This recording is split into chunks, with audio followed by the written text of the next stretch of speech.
Racing here at Kentucky for the 23rd time. It's Brett Moffitt and Zane Smith on the front row, and we're green in the Bluegrass State. Easy coming to your bumper. Still half back in line. Looking high here. Still inside bottom.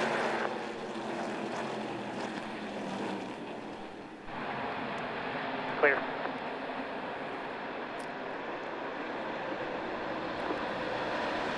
Get the low pressure, check the low pressure. First two. We got to bring it. Looked like a problem from the 20 of Spencer Boyd already, as saw a lot of smoke coming from the back end of that truck as you see the confrontation up front, and it's going to be the 23 of Moffitt on top, and the caution is out for fluid on the track, and it is the 20 of Boyd. That's an oil leak, Phil, Yeah, like a loose oil line that the team neglected or didn't get tightened up, and so he needs to shut that engine off and coast back in. They can tighten it up and he can continue. Yeah, as long as it doesn't lose all the oil, it keeps enough oil in there to get oil pressure, keep oil pressure. But I was just so excited we made it through turn 1 and 2. I was a bit surprised and excited as well. But let me point out, Brett Moffitt chose that outside lane on the start, Vince, and we saw the outside lane really be an advantage there. So keep that in mind as we race through the evening, where these drivers, such as Moffitt, they are picked to restart. You probably want to be on the outside, and you'd rather be 4th than 3rd when you get ready to go to these restarts. You know, watching the two Xfinity races over the last couple of nights, the guy that started on the inside on the front row was probably able to squeeze his way in at 2nd or 3rd, but the guy starting 3rd and 5th and 7th on back, they had a tough time last 2 nights. About the middle of your screen there, that white truck, the Crow equipment truck of Spencer Boyd with the smoke coming out the back end. Nice job by the 11 caution. Spencer Davis to avoid him, give him some room to get off the racetrack. Yeah, and he probably couldn't see. I'm sure there's oil all over his windshield. Might have to pit and get that cleaned up. Early caution. We're going to get it cleaned up and come back and throw the green again at Kentucky.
Look at the top of the screen up there, just right in the middle, almost in the middle of that circle. That's Tate Fogelman in the 0-2. You won't see a better save than that tonight. I can promise you that. Tate had his hands full, hung onto that truck, and didn't even get into the outside wall, and will be able to continue on. At first glance, I thought that was Spencer Boyd. This is Spencer Boyd where the fluid came from, what really brought out the caution. I caught it out of the corner of my eye. I caught that truck sideways up there. I said, well, that's probably Spencer Boyd in some oil, but no, it was Tate Fogelman. But as you mentioned, great save.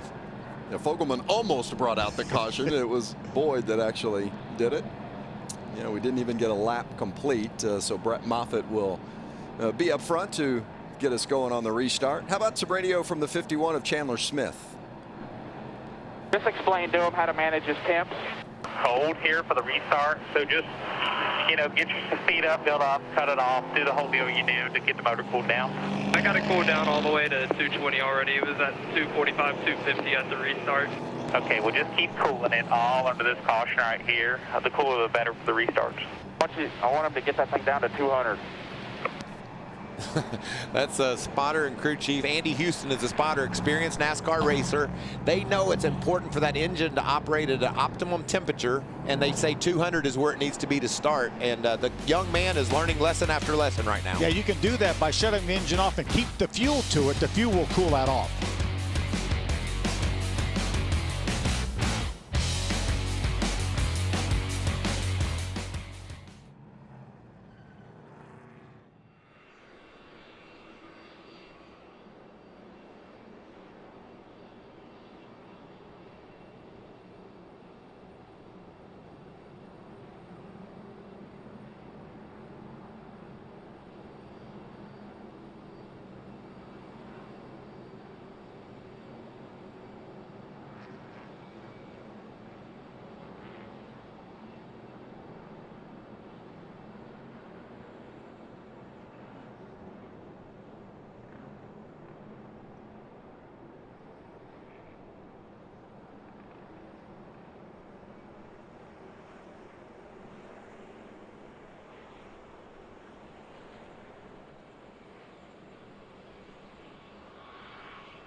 Still under caution here at Kentucky after Spencer Boyd put fluid down on the track first lap. Getting ready to re-rack him and do it again. But first, let's check in with Alan because Johnny Sauter came to pit road. Yeah, an eventful day already. Remember, they started in the back of the field because of an inspection penalty. Well, they've already been to pit road. Johnny Sauter just came down. They raised the hood because they're hitting the splitter just far too much. So they had to come in, raise the hood, make an adjustment. And then over the radio, his spotters told the team that they had a pit road penalty that they're going to have to serve for too many men over the wall too soon. We'll see what happens with that. Johnny Sauter's just going to get it all out of the way early.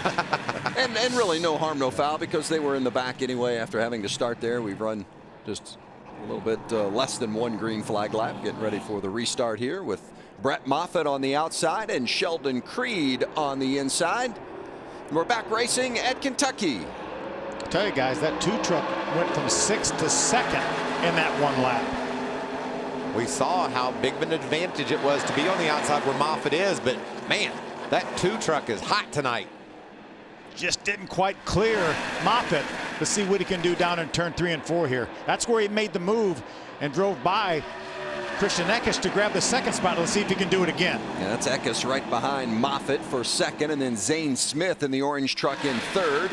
Going through the speedy dry there, kicking up a little dust, and Sheldon Creed's going to slot into the 4th spot.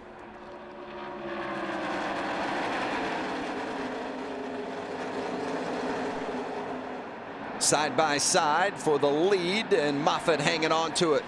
You could see that 18 of Christian Eckes made a nice run to the bottom, but he got loose down there. That truck wiggled and he had to come off the gas, and Moffitt was able to run high and hard off that corner and grab the lead. Brent Moffitt ran both of the Xfinity Series races in the previous 2 days. Is that an advantage at all for him as he gets out tonight? I think a couple of ways you could look at that, Phil. I talked to him today. He said it's going to be treacherous out there. He slid and slipped. We saw a lot of cautions in the Xfinity races, but he also has a knowledge of how his vehicle will handle up in that traction compound, and I think he's going to be able to take advantage of that. An issue right there for Christian Eckes. He lost all his momentum down there at 1 and 2. Tyler Ankrum, that 26 truck goes by. That's the 16 of Austin Hill that slots in right behind him. Well, I tell you what, you lose your momentum and you're going to get swallowed up in a hurry, as you just saw there from Eckes slipping back. I was talking, Michael, I was talking to a lot of the guys today as we see 3 wide racing here. Jordan Anderson, that black and white number 3 truck, leads that way. That's Brennan Poole, the 30 truck, trying to move around the outside and does make that pass. There's action all over this racetrack. That is crazy racing for these guys right around the 20th position. We saw how hard it was to make the moves on the bottom as we watched Stuart Friesen try to do just that around Rafael Lessard. And the guys in the truck series said, we hope that because these trucks have more downforce than the Xfinity cars, that bottom groove is not going to be as much of a disadvantage as it was in the Xfinity cars. But I think it looks like the same way right here. Well, I tell you what, Friesen and Crafton, the 2 drivers you talked about in the open, Phil, and they're back there 12th and 13th. Haven't moved much in these initial laps. And this probably experience on Crafton's behalf. You know, he knows there's any reason to push it really hard right now with the stage breaks and just trying to feel out this racetrack. You could see, you talked about Christian Eckes getting loose and up out of the groove. Just loose in the middle of the corner, slips up, and away he goes. Yeah, that much of a wiggle, and he needed all that racetrack down there in 1 and 2 to save that truck. Are there places in the traction compound you don't want to be? Well, anywhere that it's fresh. And I talked to a couple of the competitors. They said it's wearing off on the bottom. Their hope was that it would force them, since it was wearing off lower on the traction compound, to move up the racetrack, opening up another groove up there. But so far, I haven't seen much evidence of it. They're still really digging around the bottom, as you see. Side by side, Cody Robaugh there making a move and gets loose off the corner. And there goes Brendan Poole on the bottom. They're going to be 3, 4 wide. This is crazy racing. That's great racing, and now Robaugh's got to hang on to it, loses control, and into the wall.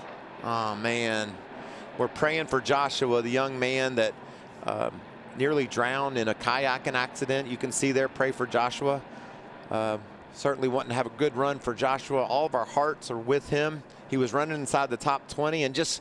I mean, we saw it with Brandon Jones last night in the Xfinity race. It's just really tough getting down into turn 1. The trucks are loose. That's a beautiful truck, and just thinking about Joshua. He got caught in the middle here of a 3-wide situation. That's Brennan Poole, the 30 truck on the inside. Ryan Truex, Spencer Davis, the 40 and the 11. And he turns left to avoid, it looked like, Ryan Truex, and then he overcorrected. Ben Rose did a great job avoiding Cody Robaugh. Boy, watch Ben Rhodes again at the top of the screen as he comes through and narrowly avoids contact with Cody Robaugh. Oh, so close. Great job. That's just a situation where he got in a bind. He was going to run up into Ryan Truex and just cut the wheel left to miss Truex, and it jumped out from underneath him. And there's a look at Rhodes in that 99 truck, won here a couple of years ago. Remember, he took fuel only on that final stop and went from 2nd to 1st in the last exchange of pit stops and won in front of the hometown fans. Such a happy day for Rhodes and such a disappointing day for Cody Robaugh as you see him walk off in the frustration. Cody was involved in that first lap incident at Pocono last time out as well, the one that took out Matt Crafton. So tough start to these last 2 races for Cody. And as Michael mentioned, Joshua Shirk, 8 years old, from West Virginia, in a kayaking incident. Kayak turned over and had to be revived, and is certainly somebody that this team is thinking about. And Cody makes no bones about the fact that he wants us all to pray for Joshua, as you see it there on the truck. And then there's Joshua's name over the right side door. And I talked to some friends of the family, and they said Joshua has made a great recovery so far and would be watching tonight. And the prayers, they are given a lot of credit for his being able to do just that. That's so awesome. Thanks to all the NASCAR community for reaching out and supporting that cause. Amen. How about chat with Ben Rhodes here in the 99? Coming low. Come on. Clear. Good work. Okay, then I'm just going to call it a night there. Holy cow. Well, that was TJ Majors, the spotter, chatting with Ben Rhodes. A little too close for this early in the race. Coming back. Stay with us.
What a great race weekend it has been already here at Kentucky Speedway. It will be capped off tomorrow with the Cup Series. You'll see it 2:30 Eastern right here on FS1. They're loading in the Cup haulers as we speak. A couple of Xfinity Series races already. ARCA earlier today. And, of course, got the trucks on track now. Cup will finish it up tomorrow. Now, last week, or last race, a couple of weeks ago at Pocono, turn 1, lap 1. And there you see Cody Robaugh in the 9 truck was tore up there, took Matt Crafton out, a little bit of contact getting into the corner. There you see with the 22 truck. Stuart Friesen misses by inches being involved in that. But heartbreak that day for Matt Crafton and his team, who's his crew chief, Junior Joyner. And then again tonight, here's Cody Robaugh in the 9 again. And his night comes to a premature end this evening. Just wasn't expecting Truex to be in the middle of the track there. He thought he might swing out to enter the corner, and Robaugh just got caught off guard. And made an evasive move, and it didn't turn out well. Brett Moffitt on the outside, Zane Smith inside as we're back racing. Moffitt has led them all so far, all 23, or excuse me, all 18 laps. He'd only led 2 coming into this race, and he's led them all so far tonight. Zane had a good pusher on Sheldon Creed, then Sheldon jumped up to the outside line. Now he's pushing Moffitt on the outside line. Moffitt's going to secure the point. Zane Smith slips into second. Creed third. Eckes is right there. You could just tell these guys are on the edge, Phil. These trucks are very, very loose in the corners. Guys are doing a great job of hanging on to them so far. Zane Smith trying to make the move on the inside. It's been hard to do for the last couple nights here. It's been an impressive go for Zane Smith this season with a couple of top 5s already. And how about Moffitt, Alan? Vince right here coming off of 4. That's where he says his only problem area is he can't get to the gas like he wants to. I talked to him right before he climbed in the truck, and he told me the difference maker at this track are turns 3 and 4. How far can you drive into turn 3 and how can you do out of 4? Matt Crafton and 16 of Austin Hill battling it out right now. Yeah, Michael, you were talking about the differences in this racetrack as we watch Stuart Friesen race Spencer Davis. That's Spencer in the 11, Friesen in the 52, Parker Kligerman in the 75. This racetrack is banked a little bit more down to 1 and 2. These guys can run almost wide open for a lot of laps, but not in down turn 3. That's 3 degrees less banking, Michael. And there's the 49 of Timothy Viens. Around he goes. We stay green for now. There's the caution coming out, though. These guys, like I said, I'm not surprised I'm surprised we haven't seen more spins. You can really tell they're really battling these trucks in the corners. That 49 truck jumped out from underneath of them, couldn't save it. Viens making his 2nd start of the season. He also ran at Pocono in our most recent race.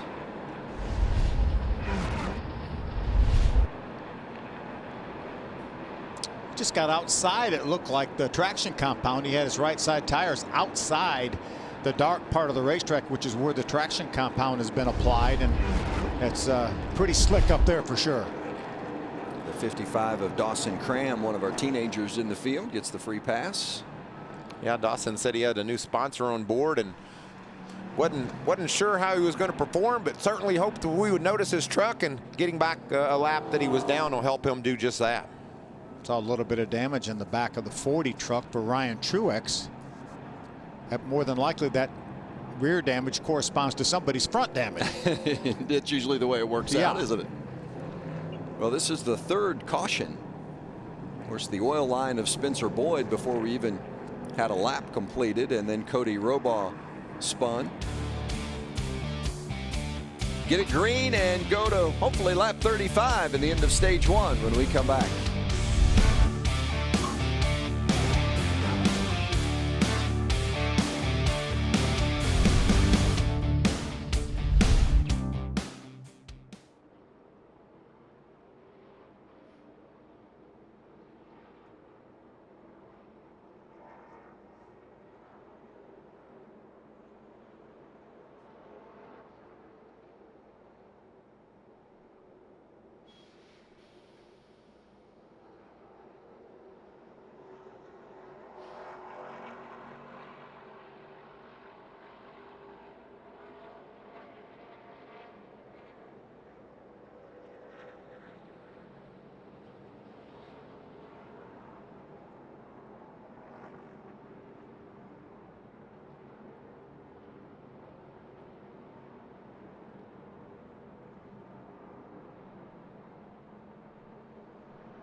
While we were away in commercial break, some teams taking advantage of the opportunity to come to pit road. That's Chandler Smith on the left, Matt Crafton on the right. Ben Rhodes came down as well. Smith had fallen. He started up inside the top 10 and fell all the way back to 13th before this caution. How about Crafton, Alan? Yeah, and I just talked to Junior Joyner. Remember what I told you earlier about their potential call for strategy. They have now punted essentially on getting stage points in this stage, but what they hope it does is when everyone else pits at the end of the stage, they will be out in front of the field, giving them track position that they can hopefully maintain for the rest of this race. Remember, with their points position, they need to make up either a lot of points or get that win that guarantees them a spot in the playoff. The strategy has already begun, guys. Yeah, Crafton 31 points outside the cut line, so it's a roll of the dice for sure. Brett Moffitt on the outside, Zane Smith on the inside. 35 laps in stage 1, and this is lap 26. Good push by Christian Eckes on Brett Moffitt. And that push is going to push him out past Zane Smith, but Smith battles back on the bottom. Drives it in hard, does a little bit of a slide job, and is able to hold the line. Aggressive from Smith. He drove it in there. He was committed and got the lead. They're all committed, Vince. These guys. They should be committed the way we've seen some of them drive. Not that committed. Not that committed, Vince. Creed and Eckes side by side for third. See that blue truck slightly up higher? That's Todd Gilliland. He's been strong early. Todd Gilliland, other than Austin Hill, Gilliland over the last 3 races has been as good, if not better, than anyone. And there he is in that 38 truck. Oh, trouble. That's the 49 of Vians, who we saw spin, wasn't it? That's Truex. Oh, I'm sorry, that's Truex, yeah. Obviously, somebody made contact with the left side of Truex's truck. That has every indication that someone on the bottom got loose, Phil, and slid up into the side of Truex, and he's going to have to get to pit road or blow a tire. Phil, you had noted that you'd seen some damage at the back end of Truex's truck. You think that could have been it, or was there something more? No, I think there was something more. I think that has happened since this restart. Eckes and Creed again side by side for third. See Ankrum, teammate for Creed, going to pull up behind him and see if he can push him by Eckes. Ankrum in that 26, that orange and white truck, the winner here a year ago at the age of 18, looking to go back-to-back here at Kentucky. I'm on the edge of my seat. You can just see how loose these guys are. Oh, and he squeezes up. On the right-hand side of the screen, that's the 40, that contact we were just talking about, Phil, and Corey Roper in the 0-4 getting into him. Yeah, Roper's first start here at Kentucky, and he just bounced right off of Truex. Figure if Truex doesn't come to pit road, we're going to have a caution for him, but so far so good. How about this 3-wide battle here? Spencer Davis, the 11 truck in the middle. Austin Hill makes the pass on the inside, and now Ty Majeski's going to fight back, try to get back to the outside of Spencer Davis, unable to do it. That's Majeski in that white 45, Spencer Davis in the green 11, and Austin Hill in the 16. Wow, Majeski was really fast at Pocono our last race and got in a big crash. He's running good again here, so that's a great sign for this young man. He won Slinger this week, I believe. Got a big win on the short track up in Wisconsin. Absolutely. In fact, the second time that Majeski's won the Slinger Nationals. Look at that truck bobble around. These guys are on the gas, and man, this is fun. How about some radio from Stuart Friesen from our most recent caution? I'll stay I ain't coming out of it then. It don't run down the straightaway, it's dragging down. I hear you. I hear you. If you were to bring it in right now, we'll lose 15 spots of track position right now. We'll put a spin panel in it. But if it doesn't fix it, you can stay in line and we can work on it on the stop. That's all I can tell you right now. That's an emotional race car driver being talked off the ledge by a very calm crew chief. Yeah. The crew chief said, just stay out. It's going to be fine. And that's when you just wish you could get over to the crew chief and say, no, you don't understand how bad this is. You're not driving it. But there's a plan there for them, and so far, Friesen has been able to maintain. He's up to 12th. Zane Smith, the youngster from Huntington Beach, California, in that 21 truck leading the way, Alan. Yeah, heck of a battle right now trying to keep that lead. It was an impressive move to take that lead, and he's impressed us a few times already. Let's see if he can handle it right now, trying to keep Brett Moffitt behind him as they go into 3. Moffitt on the inside, challenging for the lead with Zane Smith. This has got to feel good for Brett, doesn't it, Phil? It's been a tough season for the young man. Like we pointed out early, just a couple of laps led all year long, and now he has a truck he can get up there and contend with. Yeah, and there's a stage point at stake here to whoever can lead this thing at the end of the stage. Remember, we've only had 2 drivers get stage points this year. Grant Enfinger by virtue of his 2 wins, and Sheldon Creed got both stage points for leading the first 2 stages last time out at Pocono. Moffitt, a former series champion, but just 1 top 5 so far this season. They've been dissatisfied with their performance, but he has kept the truck up front all night so far this evening, as we have 1 left here in stage 1. I may have said stage points. I meant playoff points, Vince. He just needs to try. He wants desperately to get that playoff point. You can tell how hard he's on the gas trying to do so. I think he's faster than Smith right now, but just couldn't complete that pass. Only 2 drivers have earned any playoff points so far this season through the first 6 races. Grant Enfinger has 11, and Sheldon Creed has gained 2. Grant's trying to take them all, isn't he? He'd like that, but it's going to be Zane Smith winning stage 1. First career stage win. Todd Gillen holding off Grant Enfinger there for the 6th position. And Spencer Davis, the last of the 10 that are grabbing stage points. So an impressive run from Zane Smith, who started on the front row and took care of business, leading the final 9 laps there in stage 1 to get the stage 1 victory. You know, we saw at the beginning of the telecast, we saw the blue skies behind us, but that's the direction we want to look, because if you look the other way, the skies aren't so pretty. In fact, there's some weather in the area, as you see, so they're going to try to get this thing going as quickly as possible again after, of course, this stage break here at the end of stage 1. I believe we've got 35 to 40 minutes somewhere around in that neck of the woods until the official weather service says that we could have some precipitation. There's those clouds creeping in on us, Vince. I don't want to look at them, Mike. I don't blame you. I'm going to look at some baseball. I'm going to look at this instead.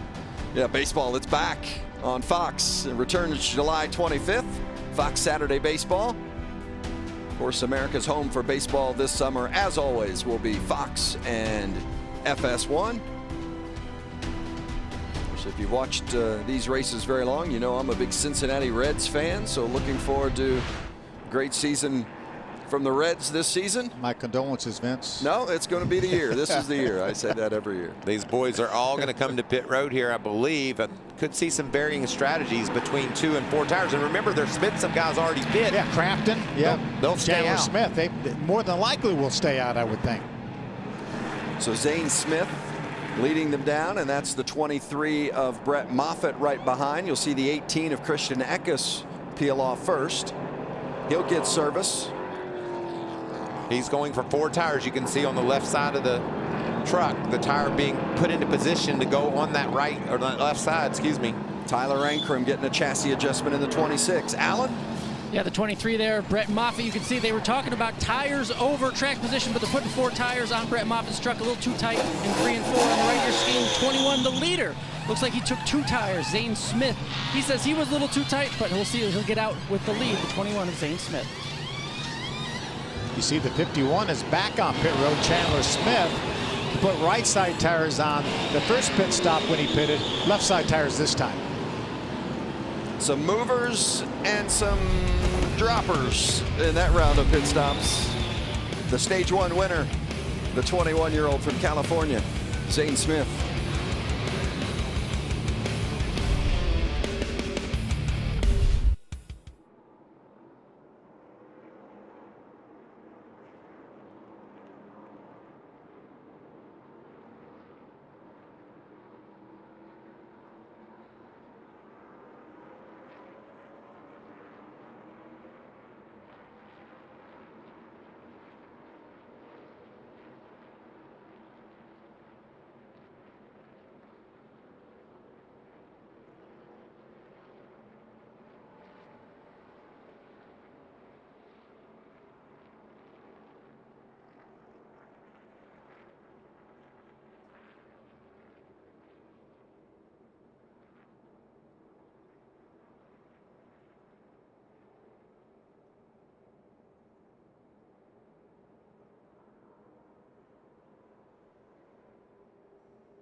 Back here at Kentucky Speedway, this call that you're seeing for the 21 of Zane Smith, it was supposed to be a 4-tire call. In the middle of it, the crew chief made a change and said, do 2, go for 2. That means they only took 2 tires coming out of the pits. A little strategy puts them out of the pits first. And then you see the 23 coming in. He's actually going to get 4 tires. They were talking about the importance of track position, but the call was for 4 tires, and they ended up getting a pit road penalty, a safety violation, they're describing it over the radio.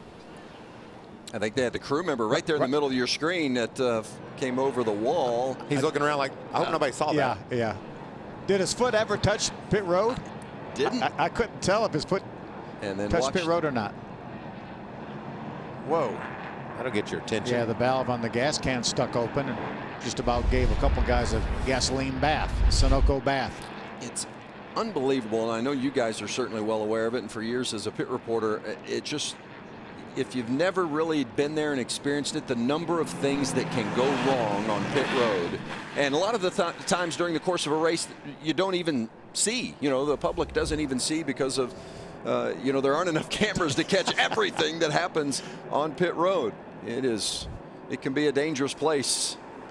Parker Kligerman and Matt Crafton on the front row for this restart. Got a lot of different strategies going on out here. Yeah, the top 4 trucks stayed out. You see Ben Rhodes going to jump to the outside. Now he's trying to decide whether to go inside, outside. Crafton moves Kligerman up the racetrack. 88 only.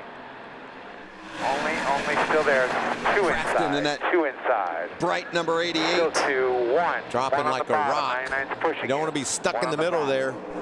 Zane Smith inside and Kligerman closing the door. Look at Sheldon Creed, Phil. You talked about him early, how strong he was on the bottom of the racetrack. He restarted 7th, and he's all the way up battling for a spot inside the top 5. Watch that outside line now.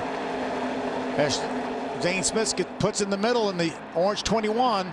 Such a tough spot. Rhodes secures the 2nd position. It's cool to, excuse me, Vince, it's cool to see Matt Crafton stabilize and rebound there. He was in a vulnerable spot, falling straight back, but his strategy Junior Joyner used is working right now. The 51 of Chandler Smith with a little contact to the right rear of Stuart Friesen.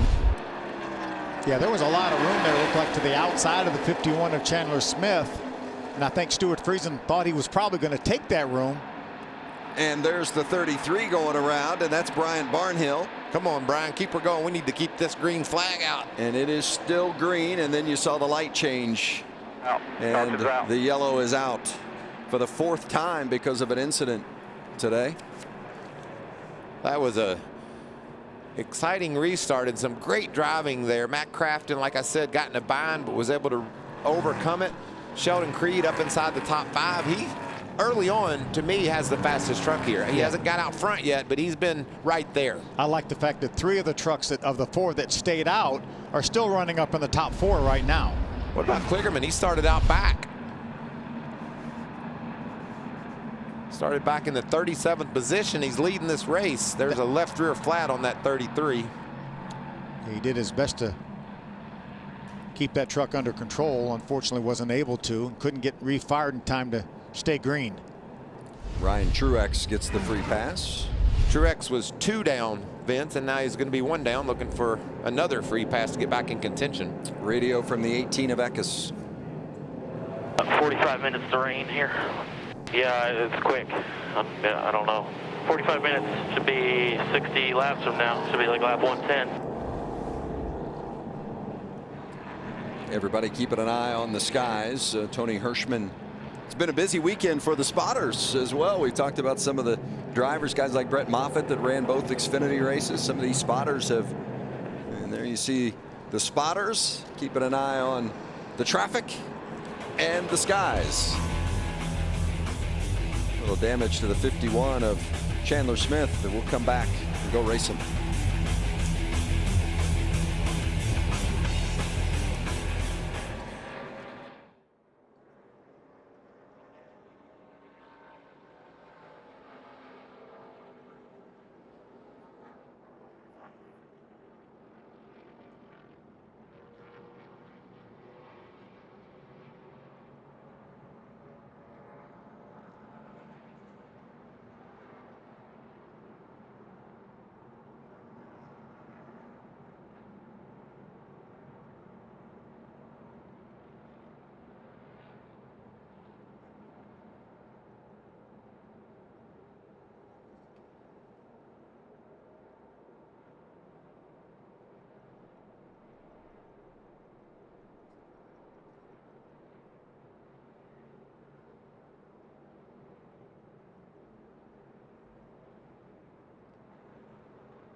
Watch the 51, the left front will get into that blue and red 52 right there.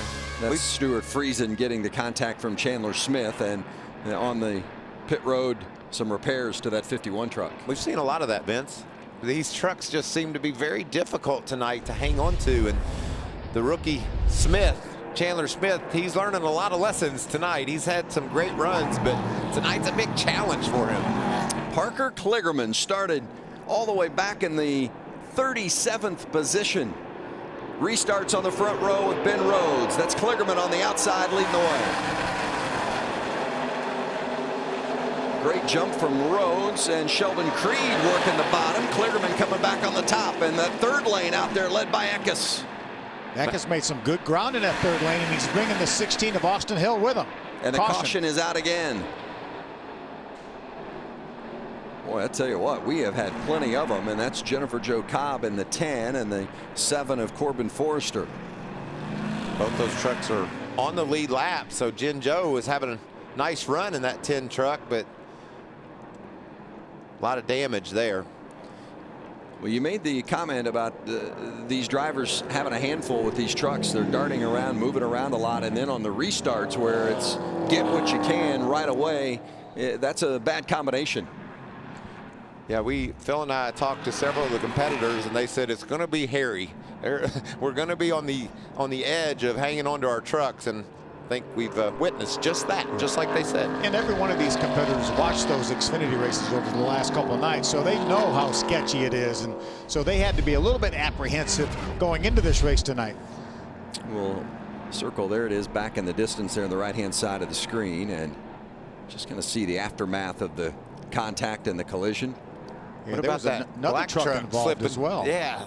Who is that? He just barely slid through there. Almost looked for a minute like it was Norm Benning. It looked black truck maybe with a yellow number 6. So caution again for the 5th time due to incident. Spencer Boyd put some oil down on the first lap. We saw Cody Robaugh spin on his own, bring out the caution. Tim Vians spun. That was back in stage 1. Brian Barnhill a spin here in stage 2, and then Cobb and Forster getting together to bring out the caution again here in the 2nd stage. You know, guys, we talk about the strategy. You know, are these crew chiefs now thinking, hey, we need to race to halfway. We don't think we're going to get this whole race in. That could alter some of these guys' pit strategy. And remember, the race becomes complete at the end of stage 2. Check in with Alan. And that strategy may work out for Ben Rhodes in the 99. Remember, a penalty had him starting at the back of the field, but they pitted before the end of that first stage, and now that cycles through to give him track position in this current stage. I talked to his crew chief, Matt Noyce, before all this earlier in the day, and remember, Ben is from here in Kentucky. I don't know if any of you guys actually believe in a home track advantage or hometown advantage, but his crew chief does. He says, we don't need the best truck to win tonight. My driver, Ben Rhodes, he can will his way to victory in this 99 right now. I believe in home court advantage. Especially from Kentucky, right? You go to your home track, you're going to want to do good for your fans, and you got a little bit of extra momentum. Ben Rhodes is going to take advantage of that. How about his teammate, Johnny Sauter? I see there's some rain on the radar. Or it's coming, and it's gonna be here by halftime. So we gotta get some points here and get going. Conversation there between Tab Boyd, the spotter, Joe Shear Jr., the crew chief. Remember, the race is considered official if you get to stage 2 or the halfway point in the race, whichever comes first. And of course, we wrap up the weekend at Kentucky Speedway tomorrow with the Cup Stars at 2:30 Eastern right here on FS1, and then can't wait for the All-Star race on Wednesday night. What do you think of the choose rule, Mike? I think it's good. Yeah. I mean, I think a great time to try different rules is the All-Star race. You can give that a whirl. And these guys wanted to see the choose rule. Let's have a choose rule. And how about the All-Star race at Bristol for the first time? And the lights underneath the cars that are going to help identify. I think that's cool. I'm into lights. I think they ought to put lights in the cockpit of the car so we can watch those drivers from outside of the cars, watch them work those wheels. Here's our buddy Jeff Hammond. And of course, he's the crew chief of that 68 truck, Clay Greenfield. And Charlie Daniels passed away earlier this week, and They're honoring Charlie on the truck of the 68, and I know a friend of yours, Mike. Yeah, Daryl and I have a charity event in Tennessee, and Charlie's always been kind and played at it for us. And what an incredible human being, and so much energy and so much love for our country. And I'm just thankful that I knew him and I could call him a friend. He will be missed for sure. See, that's Greenfield's blue 68 truck there with Rackley Roofing on the side of it, and honoring Charlie as well tonight. You know, we were talking about the All-Star race, and go back one more time. I love the fact that they're doing different things with the I think that's what the All-Star race should be. Let's try some different things. It doesn't mean we got to stick to it, but let's roll it out and give it a shot. Some different graphics. The numbers are going to be moved around on some of the cars, and the sponsors are going to be more on the door than instead of the quarter panel. Well, what about the fact that we're going to a short track? Oh, by the way, you run 15 laps, you can walk out of here with $1 million. You remember the race we saw at Bristol just a few weeks ago? Incredible action. You had me at $1 million, Mike. Well, as you see, we're on lap 51 of 150, and that's what we're racing against. Those dark skies. It really, I mean, at the beginning of this race tonight, we just had some beautiful blue skies, but the rain has moved in, and you see it is just around the corner, just around yonder. We need to stay green here, guys, once we throw this green flag for the restart. I think we're going to have enough time to get to the end of stage 2, unless everything really gets bogged down on track. And that would be different than what we're doing. How we've gone through the first 51 laps. We have had a lot of action, a lot of spins and slides and contact. But it's interesting up front, Parker Kligerman, Ben Rhodes, he started in the back, and they've been able to fight their way through and take advantage of all these cautions and action and wind up in the front of the field. A couple of great stories. Ben Rhodes, of course, the Kentucky kid, as we mentioned, won here a couple of years ago. Parker Kligerman runs a part-time schedule. He's only run one race this season. Was most recent race at Pocono was 15th, but anytime Parker gets in that 75 truck, he is competitive, and he's been runner-up here at Kentucky twice, so it's no stranger to the front of the field for Parker Kligerman. Yeah, and he's won in that truck for Charlie Henderson and Food Country at Talladega a couple years ago. Planted that checkered flag right in the infield too. I think Austin Cindric kind of took a notice of that, didn't he? Back green at Kentucky with Ben Rhodes on the outside. Getting a little help there Creed. from Smith, and now Creed on the inside. Taking a look on the bottom is the 18 of Eckes, going to put Parker Kligerman in the middle. Fresher tires on that 2 truck that Ben Rhodes has, about 14 laps fresher tires. 3 wide. Battle for the lead between Creed and Rhodes. Creed on the bottom, Rhodes up top. Creed looking to shut the door, and does. Man. Sheldon Creed out front. The restarts have been tough for that bright yellow truck of Matt Crafton, but he's hung in there. Been 3 wide, been put in the middle, but yet he's still in the top 5. He's got a fast truck. Matt Crafton up on the high side, doing a nice job in the 88. Oh! That was Eckes. Eckes got out of shape, but saved it, gathered it up.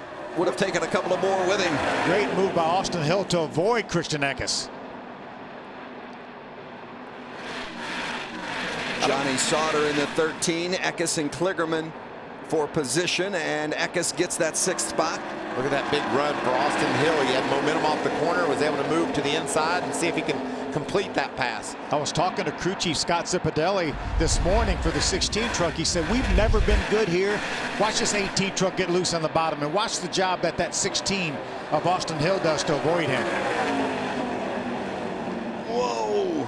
Had to get out of the gas too. As you could see, it cost him as Kligerman in the 75 goes right by. Here comes Crafton in that fast 88. Challenging Zane Smith for 3rd. 16 laps left here in stage 2. Going to crank it up thanks to McDonald's.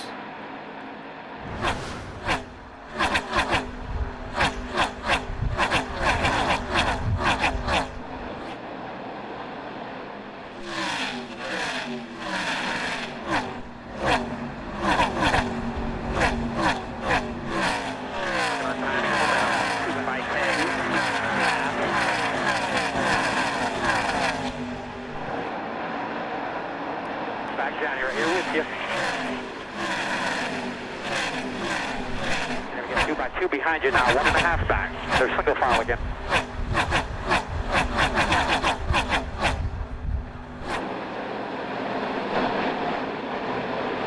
How you doing? Clear. Clear off. Still there. Half lane up. He's the only one. Still there. Still by 5. Still outside 13. Still there. Right. One way. Clear. Back up that entry into 3. You're driving it way deeper.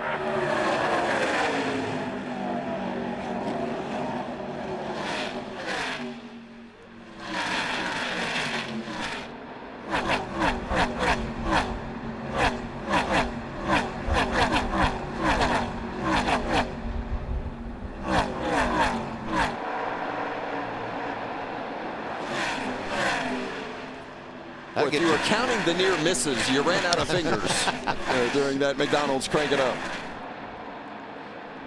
Battle for the 14th position. Brett Moffitt lost his track position and it's been slow to get back through the field, Phil.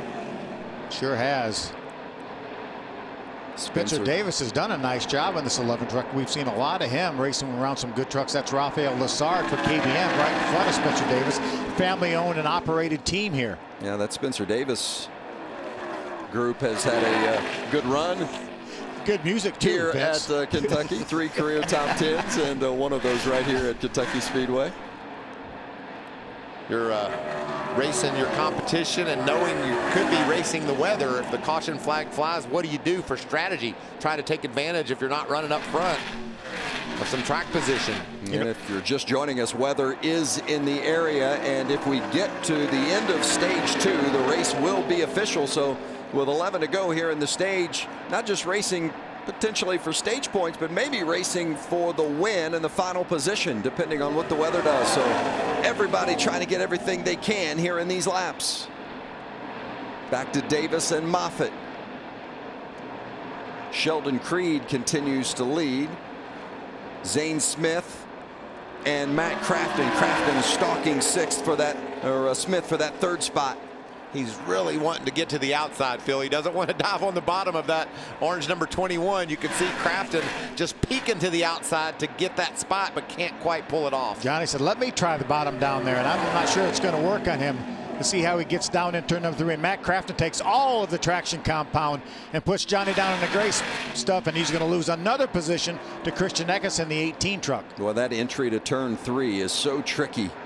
As you see Majeski in the 45 and Tyler Ankrum in the 26. Majeski making the move for 18th. Isn't that crazy to say? Ankrum won a year ago.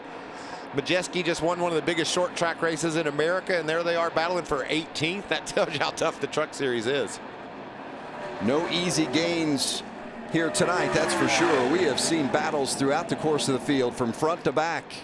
You know, guys, I was mentioning that I had talked to Scott Zipadelli. He said they've never been that good here. They try to set up way different than anything they have ever done here. And he said it sure could happen on pit road here. The strategy could dictate who wins this race. Hello. Little beep beep.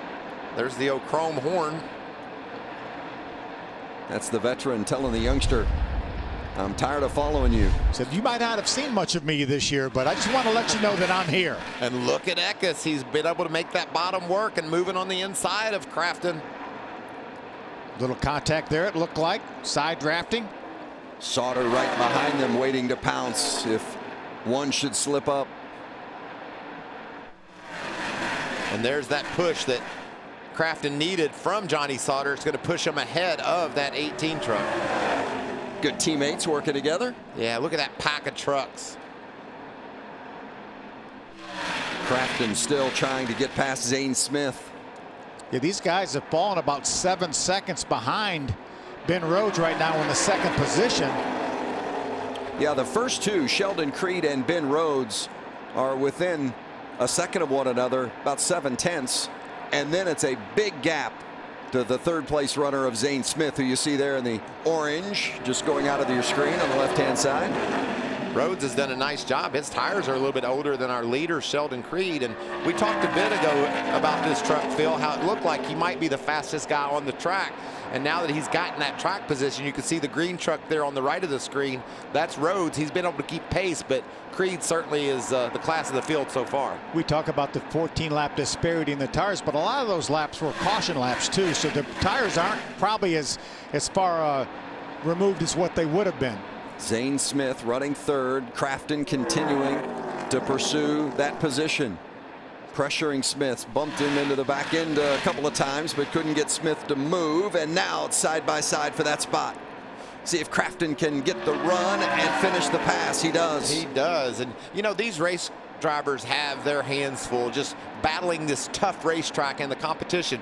But right now in pit road, there's a lot of crew chiefs. Their heads are spinning.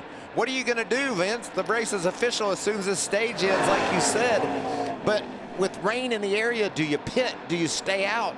What decision will these crew chiefs make? Yeah, we've only run 30 laps since the majority of the field has pitted. We know they can go 50 to 55, and those caution laps will even extend that. So tough call for these crew chiefs. Not anticipating the rain being here that quickly, though. I would anticipate they're going to come and get what they need at the end of stage 2 and hope that the rain. There's that hope strategy.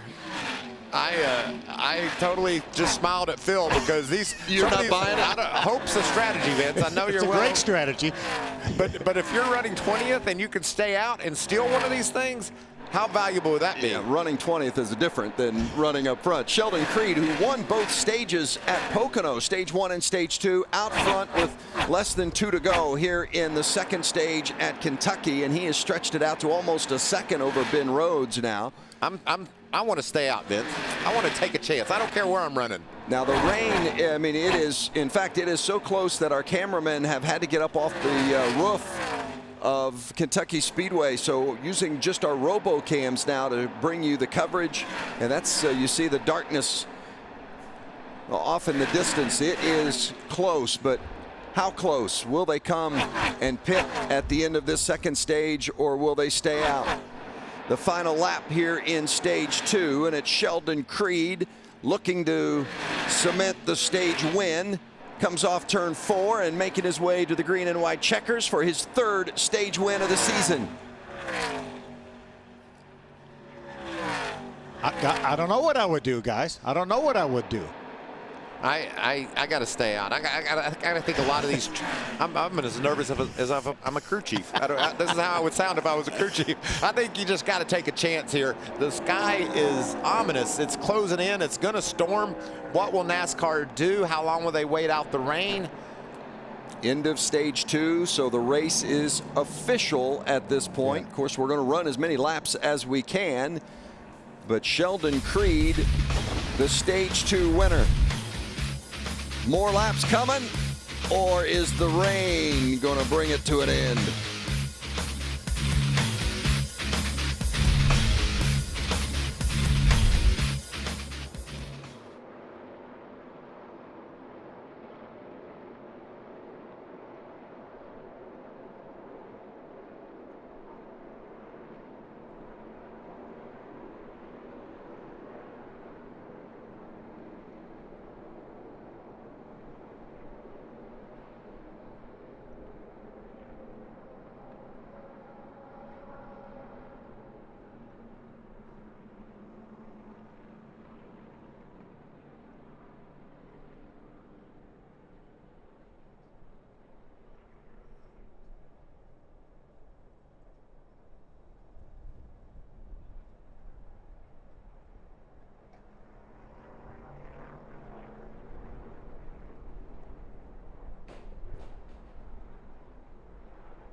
Gander RV and Outdoors Truck Series.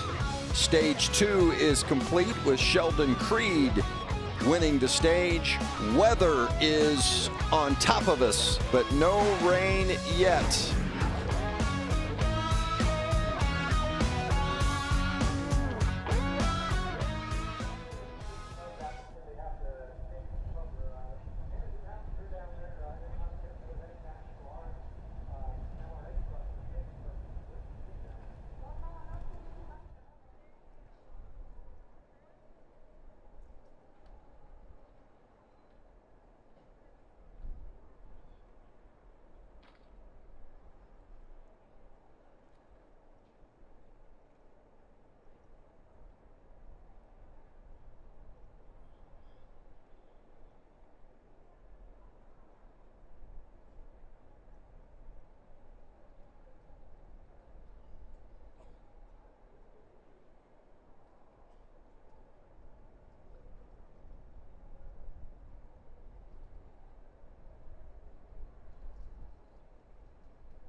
Yes, it is an ugly sky, and the news is not good. We are under red here at Kentucky Speedway, and even though the rain is not falling yet, we have had lightning in the area, so our cameras have had camera operators have had to come down off the roof. The trucks have been brought down pit road, and some of them being covered up.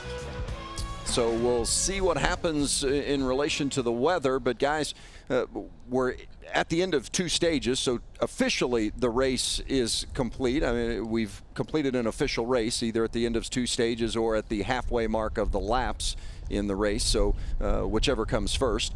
But decisions to be made. We anticipated maybe there were going to be some tough decisions for some crew chiefs prior to the red coming out at the end of that 2nd stage. It's unfortunate because I'd have liked to have seen what decisions were made by those drivers and crew chiefs. Well, the decisions the drivers have been making on the tracks have been incredible. The way these trucks are slipping around, all the great racing, trying to side draft, using that traction compound. I'm beginning to be a little bit reluctant, Phil, to call it traction compound. It looks slippery to me. These guys are certainly having their hands full tonight. But I tell you, the group that's most happy about this red flag are the crew chiefs. They said, okay, let's red flag it. There's lightning in the area. We know we're going to have to stop anyway. Let's red flag it before we have to make decisions on pit road, because that would have been tough, because you'd have wanted to stay out just in case we don't go back racing. But now everybody's on the level playing field. Like you said earlier, Phil, some great calls by crew chiefs that have got them some great track position right now. Well, we talked about Sheldon Creed and how good that truck is. Jeff Stankiewicz, the crew chief, has really dialed that truck in. But what great calls, you just mentioned it, Michael, for Ben Rhodes as crew chief and for Matt Crafton's crew chief, Junior Joyner. Matt Noyes for Ben Rhodes. If this red flag ends this race, if we're not able to continue, those guys were within probably 5 laps of having to come to pit road, regardless of what the crew chiefs wanted to do, because they pitted back on lap number 23. The other guys pitted on lap number 37. They had 14 more laps. So they were on the verge of having to come to pit road no matter what, and this may just buy them a pass, give them a mulligan. Well, that's a huge decision for the 88 team of Matt Crafton and Junior Joyner. They came into this race 14th in the playoff standings, 31 points outside of the playoffs, and talking about the defending series champion, they needed something good to happen in a big way tonight. And you remember what happened to him on the first lap at Pocono? He avoided that disaster, as does Ben Rhodes right there. That was Ben slipping to the outside of a spinning Cody Robaugh in that 9 truck. Ben just barely slips by, and now he finds himself right up front. Yeah, he gets into that 9 truck, and there's no Ben Rhodes running second, but tough break for Cody Robaugh, 2 races in a row. Put on the hook, and then the winner of stage 1 was Zane Smith. Good solid run for Brett Moffitt there in stage 1 as well, with a 2nd place finish. And Sheldon Creed, who won stage 1 and stage 2 at Pocono in our most recent race, gets the stage 2 win again tonight, with Ben Rhodes there in the 99 coming in 2nd. And we're not able to continue. That was the win of the race, getting to the start-finish line at the end of stage 2. Again, the race becomes official if you get to the halfway point of the scheduled laps or at the end of the 2nd stage, and that's where we are right now with Sheldon Creed in front.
You see the strong breeze that's here in the area of Sparta, Kentucky, and look at that sky.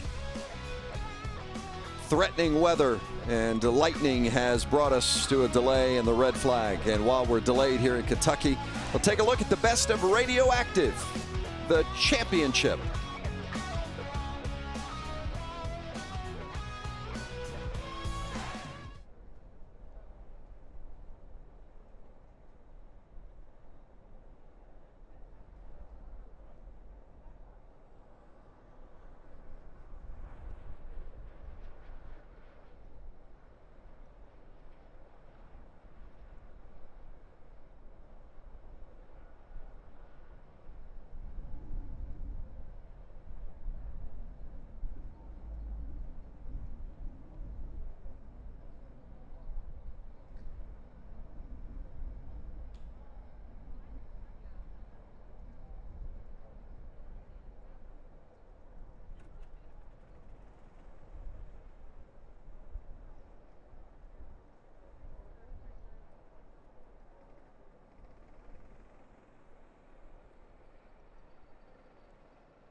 People will look back to the generation of the 1970s at how we conducted ourselves. And they will say, God bless America. Do you remember the 70s? 70s were the golden age. The 1970s were a lot of fun. The way racing was, it was a free, wild time. You'd see drivers smoking in their cars. A woman in the race, my goodness. We'll take a look back to refresh your memory of NASCAR in the 1970s. From dynasties to innovation to fashion. Oh, and yeah, the fight heard round the world. Sit back, relax. It's going to be groovy, baby.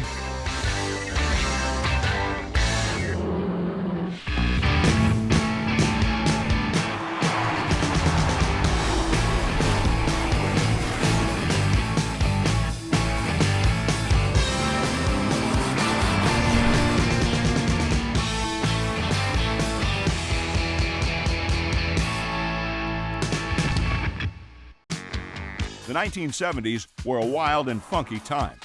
The world was changing, and society was racing to get ahead by looking out for number one.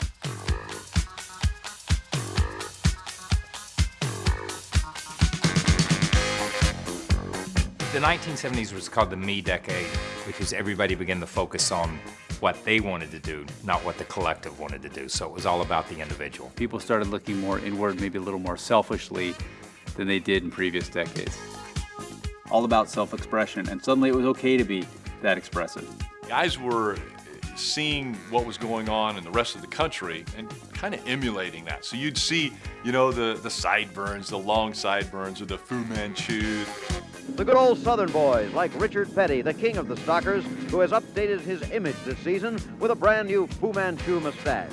The polyester leisure suits. Look at the bell bottoms and the printed and plaid pants and the wraparound sunglasses.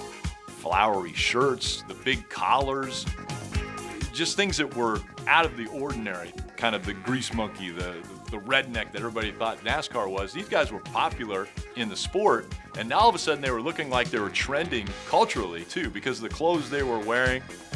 They weren't your drivers from the 50s and 60s. They were the mod squad.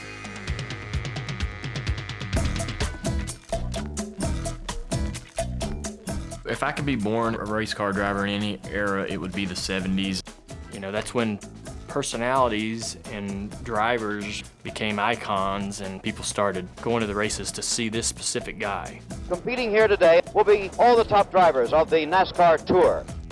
The 1970s were the golden age of NASCAR drivers, like David the Silver Fox Pearson, the Alabama gang, Bobby and Donnie Allison.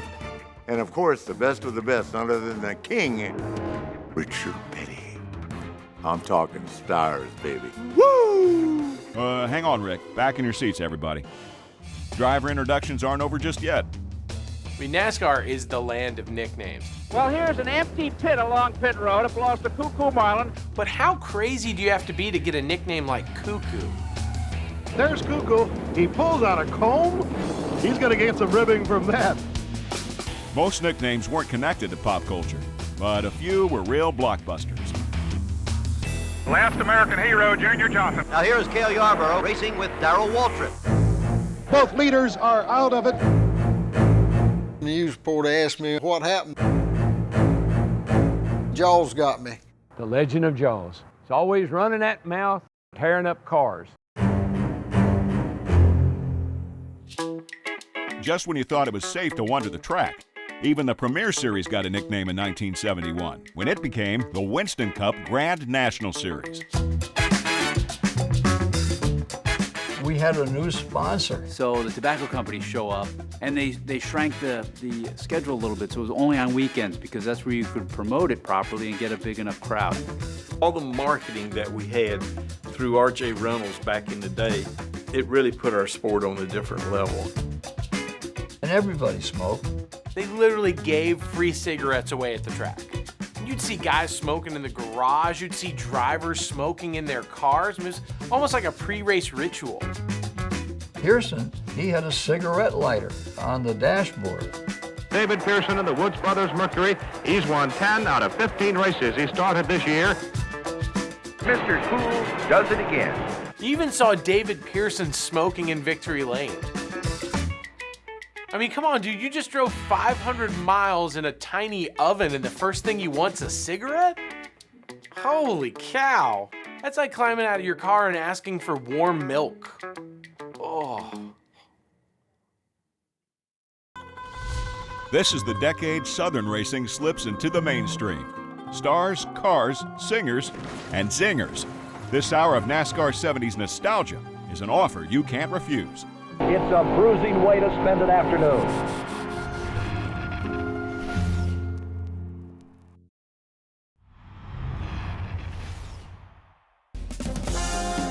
In the 70s, which sports dynasty did you love? And whom did you hate? The decade had examples of dynasties across the spectrum of sports. NASCAR was no different. Richard Petty and Cale Yarborough were the driving dynasties of the decade. Petty and Yarborough, when they were winning championships, they were winning tons of races. And there's the jubilation, because their man, Cale Yarborough, has won the year-long championship.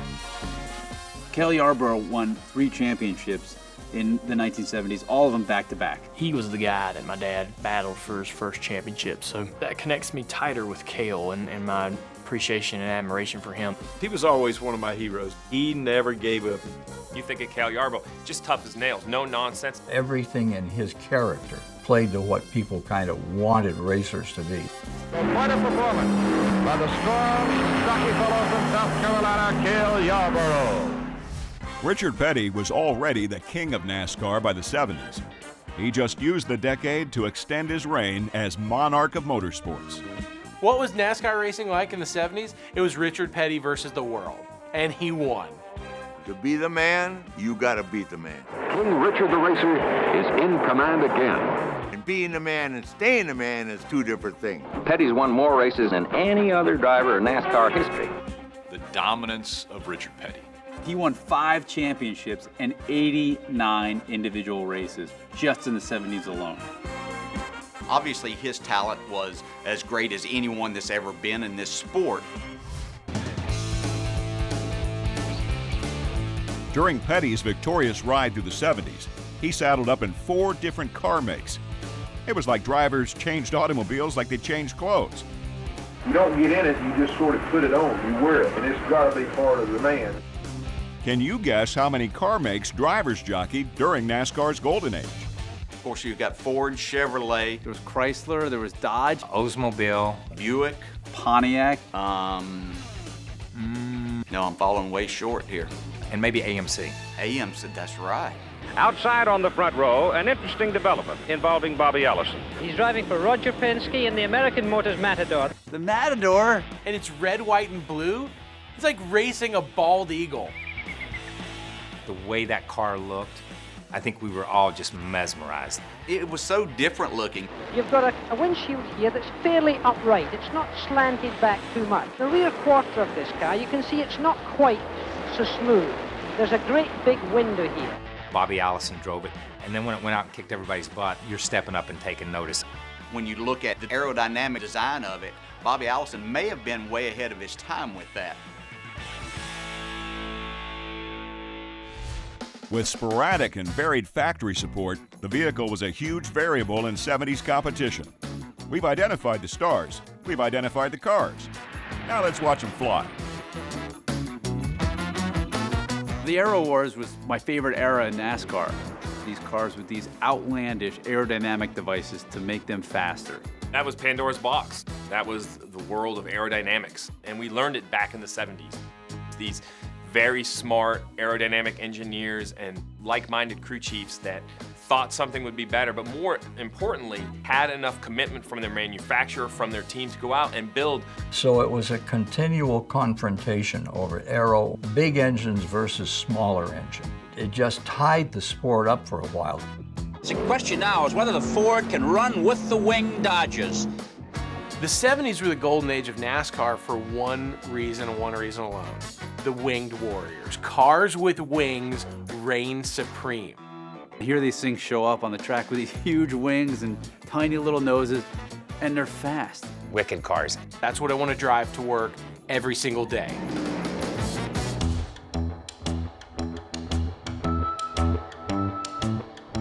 NASCAR's booming 70s could easily have gone bust.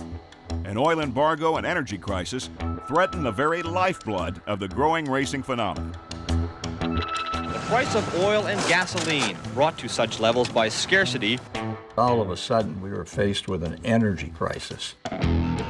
Closed down all the filling stations Saturday night to midnight Sunday. The gas lines were longer than ever. This one was more than 2 miles long despite odd-even gas rationing. You could get gas one day if you're an even-numbered license plate. All of that stuff really changed it. The me people became the concerned people. So NASCAR had a response. So in 1974, they actually shortened the Daytona 500 to the Daytona 450. The Speedway officials' prediction that perhaps the crowd would be off about 15% because the fans fearing they couldn't get fuel. Heretofore, the NASCAR events had been trimmed in mileage by 10%. Great idea. That'll save us a ton, fellas. Who had the balls to call NASCAR and say, look, could you just shave off like 50 miles? You know we've got 40-something cars that are just eating fuel alive, but you really think that would help the gas shortage? Genius. The more structured Winston-sponsored schedule created a land rush for larger venues in the 70s. Gas may have been in short supply, but that never stopped fans nationwide from flocking to brand new tracks that expanded NASCAR's geography and geometry.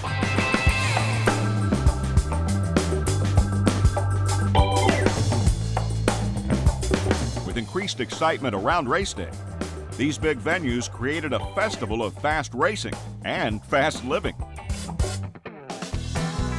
In the 70s, that's really where camping out at a race took off. Everybody just took it easy and enjoyed the whole experience. I mean, that was how everybody sort of approached everything back in the 70s.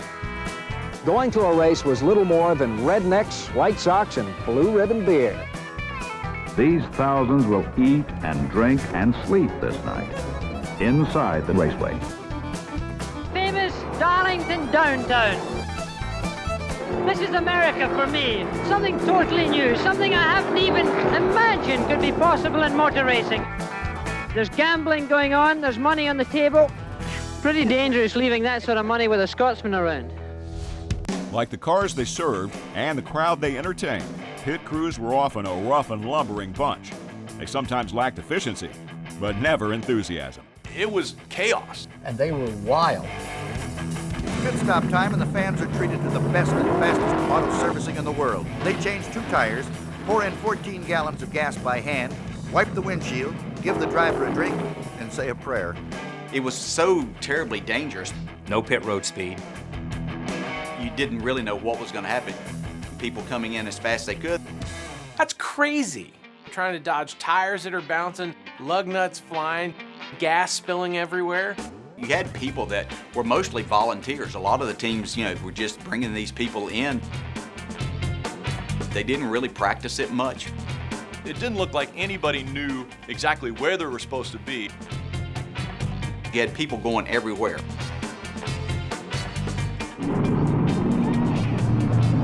Sort of looks like feeding time at the zoo.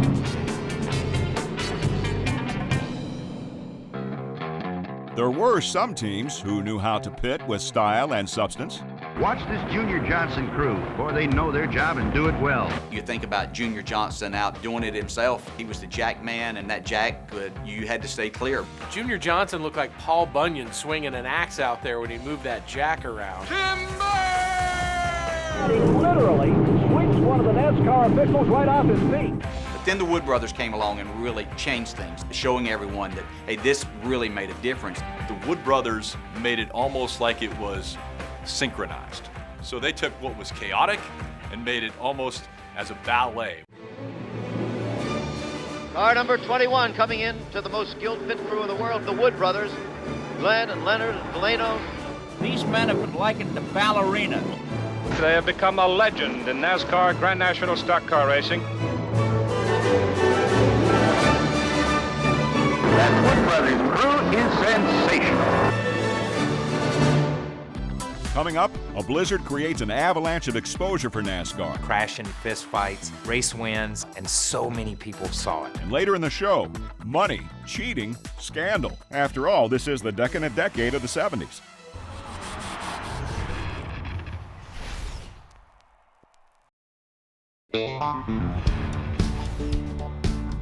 $3,700 pounds.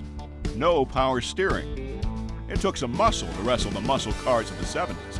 When I go back and think of the 70s, manly men drove the cars. They were men back in the day. But NASCAR wasn't just a sport for the good old boy. Women drivers? Why, shoot. They had them back then, and they were bastard fenders just like the men. Sarah Christian, Ethel Mobley, and Louise Smith were behind the wheel in NASCAR's first race and first seasons. But in the 50s and 60s, women were more likely to be trophy girls and beauty queens. There's one more race before the big one. Carolina's best-looking girls are lined up trying to win the Miss Southern 500 beauty title. The rise of the women's liberation movement reminded NASCAR of its early role welcoming women to the sport. Gender barriers that had risen since its founding were about to be challenged. Had to be very difficult for Janet Guthrie to come in to what was kind of a boys' club for sure. A woman in the race, my goodness. They wouldn't even allow a woman in the pits. Some drivers will say that a woman doesn't belong in a Grand National race car. But this woman, Janet Guthrie, just doesn't agree. When Janet Guthrie showed up, she had to break down some barriers in a big way. Is it a hard hit? Well, we knew it was coming, and it has arrived. And not just the lightning that precipitated it, but the rain is heavy, the wind is strong, and the race has officially been deemed complete. After the second stage was completed with Sheldon Creed in front, so Creed gets his first career win. And congratulations to Sheldon and his crew chief, Jeff Stankiewicz. Here's how it happened. Lap 52, a restart about midway through the second stage, and that's Creed's second row inside. And what a power move that was. And he's been impressive all race long, but he gets to the bottom there, clears the two trucks, and gets up beside Ben Rhodes. And you think, Phil, this is a hard row to hoe down here on the bottom. Can he keep his foot in it? Ben was able to get up on the outside down the back, but Sheldon just dove it into turn 3 very aggressively to grab this win. Yeah, remember, a little bit newer tires on Sheldon Creed's truck than Ben Rhodes, but what a nice job. That truck was good from the drop of the green flag, and there weren't many people that could make those passes like Sheldon Creed did. And that was the end of stage 2 and ultimately the end of the race as Creed led the final 20 laps there in that stage. As you see, Ben Rhodes will come around second in that 99 truck. So congratulations to Sheldon Creed with his first career win. And Creed came off a strong finish in the most recent race prior to this one at Pocono. He finished third and won stage 1 and won stage 2. You got the sense, guys, that it was just a matter of time with Sheldon Creed. And even if this one would have gone the full 150 laps tonight, I think he was the guy to beat. Vince, I was so impressed with the job he did at Pocono. Not only winning those 2 stages, but not crashing, coming through the tunnel turn on the last lap. He had a chance to dive in there and grab that position. He got loose. He held onto that truck. I was impressed by that move at Pocono, and then he just continued with that great drive and that momentum. I think the kid has made quite the statement. You know, sometime a little bit after halfway last year, Jeff Stankiewicz, his ARCA-winning crew chief from a couple years ago, came back on board to be his crew chief.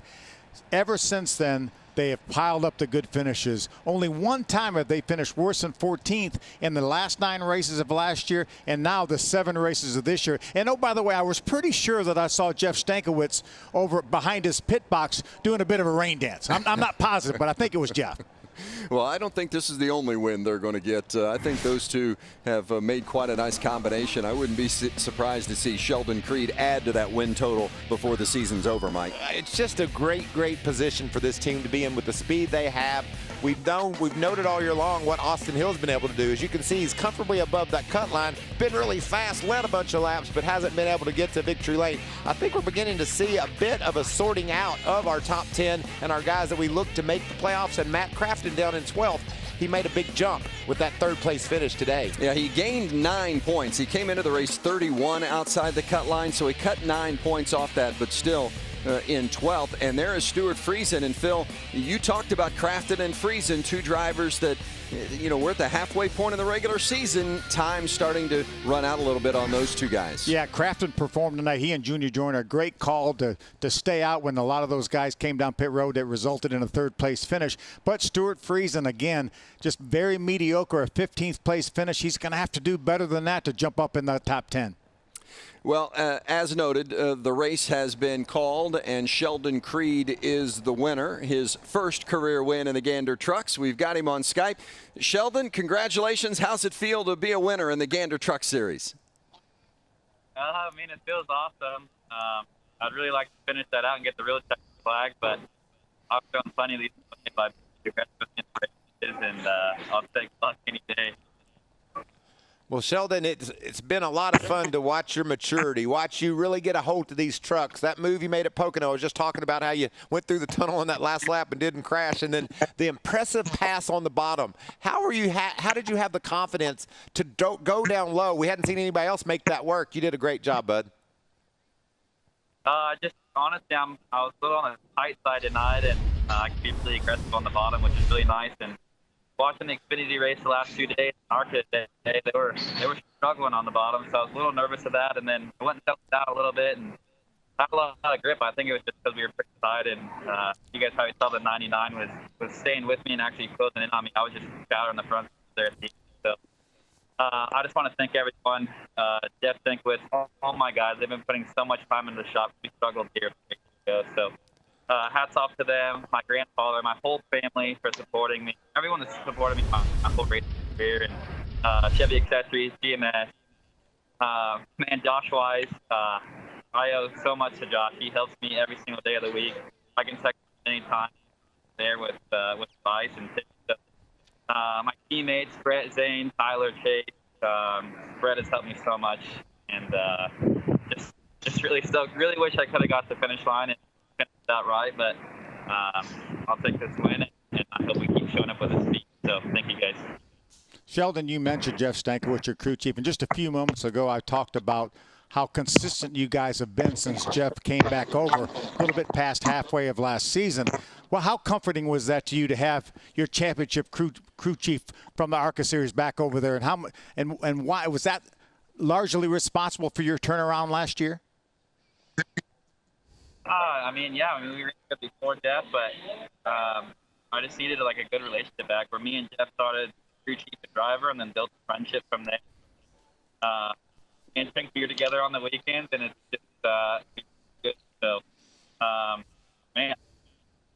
drink some beer with my boys tonight, and keep our mask on, obviously. But just thanks to everyone. This is really cool, and I keep the ball rolling, get some more wins this season. Well, Sheldon, I want to give you a little heads up. I won a big race a few years back, and it got rain shortened, and they sent me the whole check. So you're going to be fine, and it's going to feel good years down the road about this victory today because you had the best truck. We called that early in the race, so be proud and happy for what you did. Thank you, Michael. Yeah, there's going to be plenty of races. Thank you very much, Sheldon, and congratulations. Happy for you guys. Well done. There's going to be plenty of races, Mike and Phil, that they're not going to win that they believe they should have won. So you'll take one. You take them when you can get them, right? Because there's so many that you believe you should have gotten that you don't ever get. Well, and just, Phil, the style in which he did it. He went down on the racetrack, places where no one else had success, and he pulled it off. When you're running the bottom, especially out of that traction compound, it's a tough road, and you really got to be confident to make that move. And I think it just says worlds about his mentality right now, where he's at as a driver, confident enough to make that move. Yeah, I mean, this race may not have gone the distance, and he may feel bad about that, but hey, he had the best truck. He was the most aggressive there on that restart where he got the lead. There were other guys with the same tires he had, just as newer tires as he had, but he's the guy that made the move. He's the one that passed Ben Rhodes on the bottom, and the 21 of Zane Smith on the bottom to get that lead back. Well, and I also want to make note that Sheldon mentioned Josh Wise, and Josh works with